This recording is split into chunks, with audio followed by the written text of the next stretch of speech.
Hello, everyone. My name's Ruby. Have you ever heard, trust everyone, but always cut the cards? Recently, I've been convinced that it all works like this in real life. I trusted someone who was close to me, not even thinking he could ever deceive or betray me. But he had his own opinion on this point and his own plans for my life. How did it happen? I'm gonna tell you today. Make sure you watch this video to the end. And don't forget about likes. When I turned 16, my friends and I decided to celebrate my birthday party in a nightclub. We were already big girls, so we can afford to have fun the way we wanted. Of course, most clubs are open for people from 18. Some are even allowed only for customers from 21, but we had our shortcut, so to speak. My best friend's older brother worked as a security guard at one of the nightclubs. After a long negotiation, he agreed to let us in. This event was a real adventure. Besides, that weekend my parents happened to visit my grandma, who lived in the neighboring city, so our house was at my complete disposal. The girls and I gathered in my room. We did some makeup, hair, and chose outfits. We had to make sure we looked older than our age, and that no one would question us, especially the club's employees. When we got ready, we walked to the club across the city, attracting guys' looks and attention. We knew we would definitely remember this evening for a long time. My friend's brother easily let us into the club. He later said we had done a great job. He didn't believe we were 16-year-old schoolgirls. Instead, he thought we were a group of students and we were like 19 to 20 years old.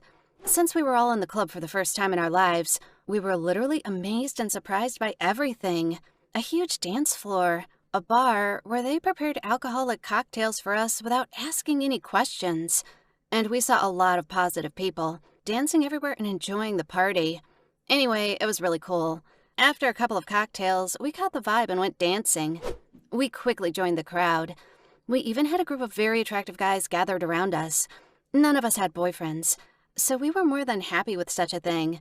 We decided to get whatever we wanted from this night, and even more. At some point, I got tired of dancing and went to the bar to drink something cool.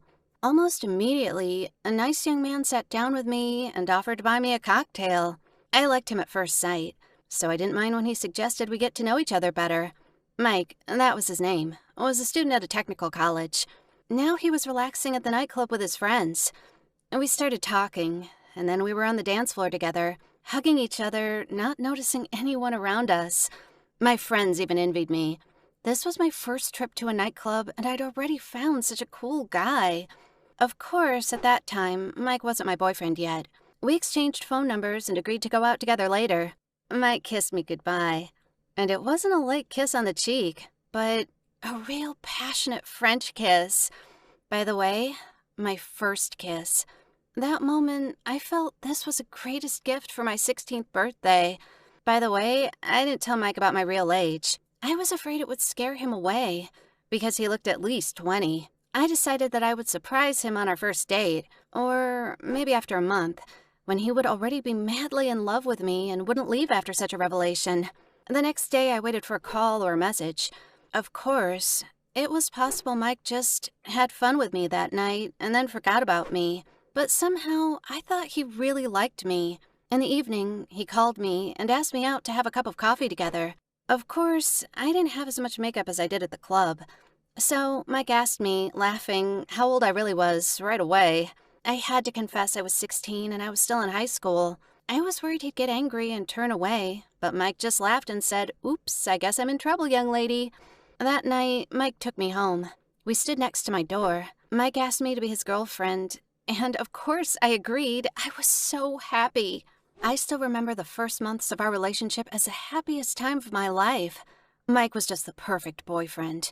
He gave me flowers, took me to different cafes, met me after school, took me out of town on weekends to go horseback riding. He introduced me to all of his friends who welcomed me very warmly into their company. This was my first relationship. Maybe that's why everything that happened seemed like a real fairy tale to me.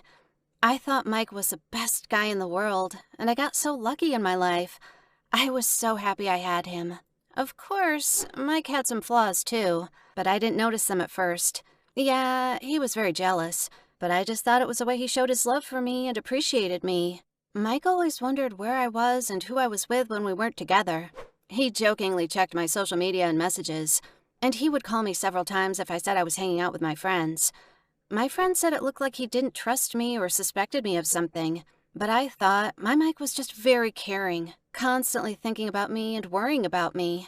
Now, I realize I was just wearing rose-colored glasses, and I didn't see the obvious things.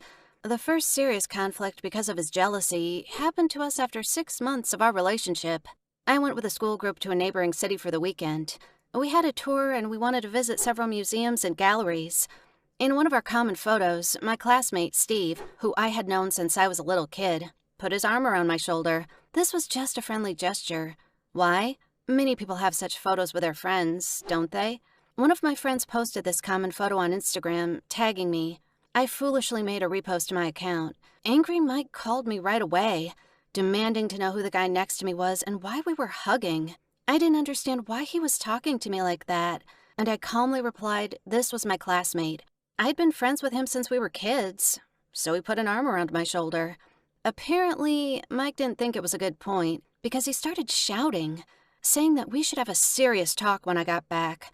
Then he hung up. Well, maybe he just got up on the wrong side of the bed. That's what I thought.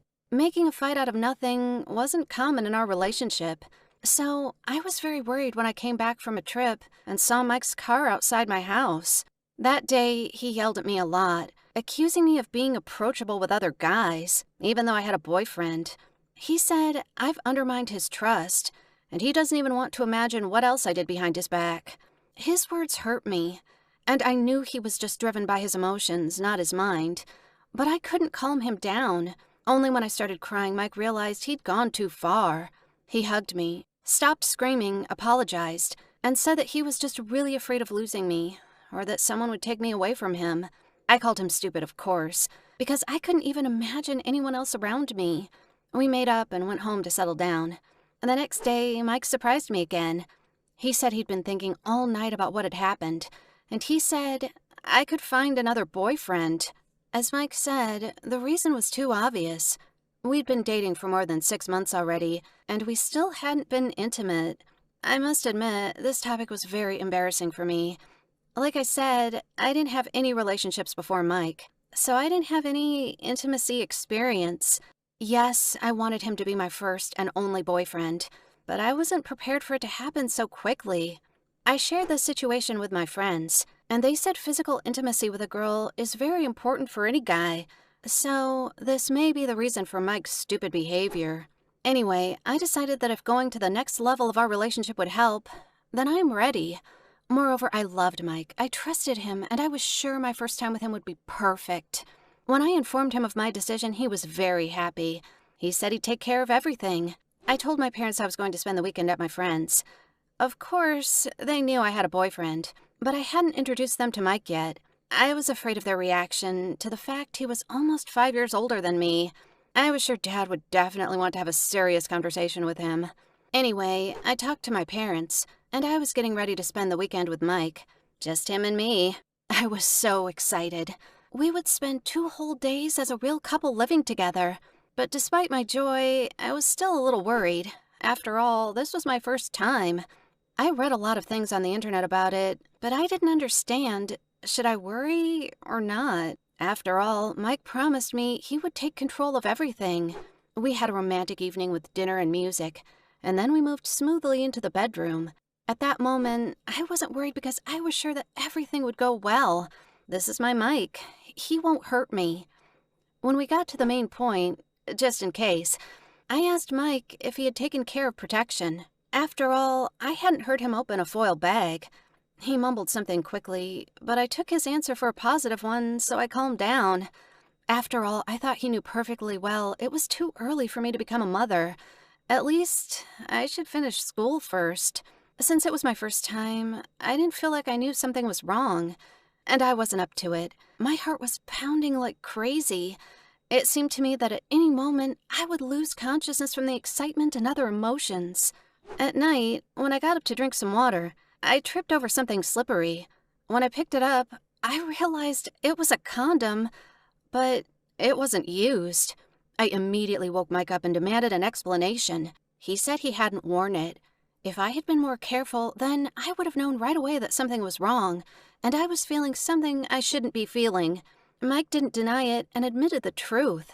He didn't have any protection, but he just justified himself by the fact that he was allergic to the material they were made of. So he didn't use it. When I asked him why he didn't tell me about it in advance, he only said he was embarrassed to talk about it. I woke up in the morning with only one thought, and this wasn't about the wonderful night I had, but what terrible consequences there could be. What if I got pregnant? Can I get pregnant after the first time? Google didn't give any clear answer. Maybe I got pregnant. There's a high chance, and it doesn't matter whether it's the first time, the second time, or the 100th. Whatever. I didn't even want to talk to Mike about it. He tried to apologize, and when he realized everything was no use, he left the apartment. I was afraid he was offended too, but after a while, Mike came back with flowers and pills from the drugstore. It was so awkward, but very romantic. He explained they were special pills, birth control pills. If you take them regularly, they'd stop a pregnancy.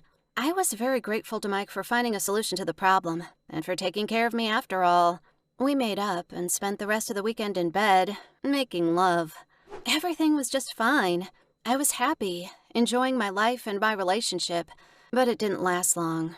Of course, I thought that sooner or later I would have to tell my parents about Mike, and that we already had sex, but I wanted to tell them this thing by myself. I just wanted to talk peacefully to my mom and dad, but things worked out in a different way. Anyway, one day my mom was cleaning up my room. She accidentally dropped the backpack I usually carry to school, my notebooks, some personal belongings, and my pills started falling out of my backpack. And now the million-dollar question, which one of these things interested my mom most? Of course, not my pencil case with some colorful things, but the bottle of pills. I wish you'd never see a face like hers in your entire life. I was just about to explain everything, but then my mom asked me a very unexpected question. Ruby, you want to get pregnant?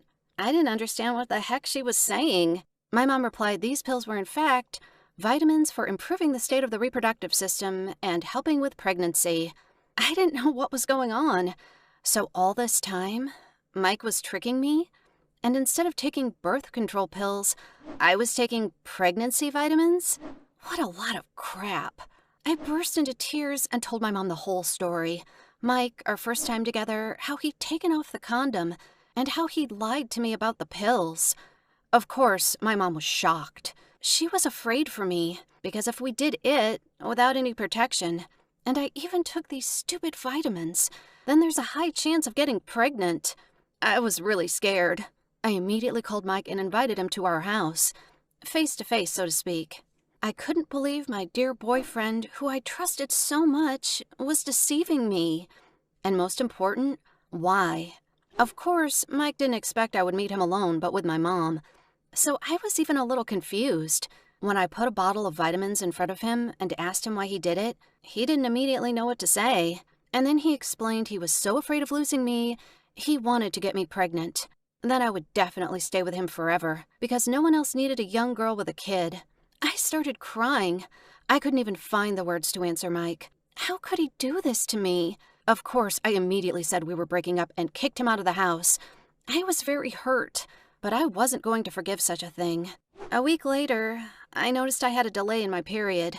Of course, nothing good came to mind. So I asked my mom to take me to the hospital.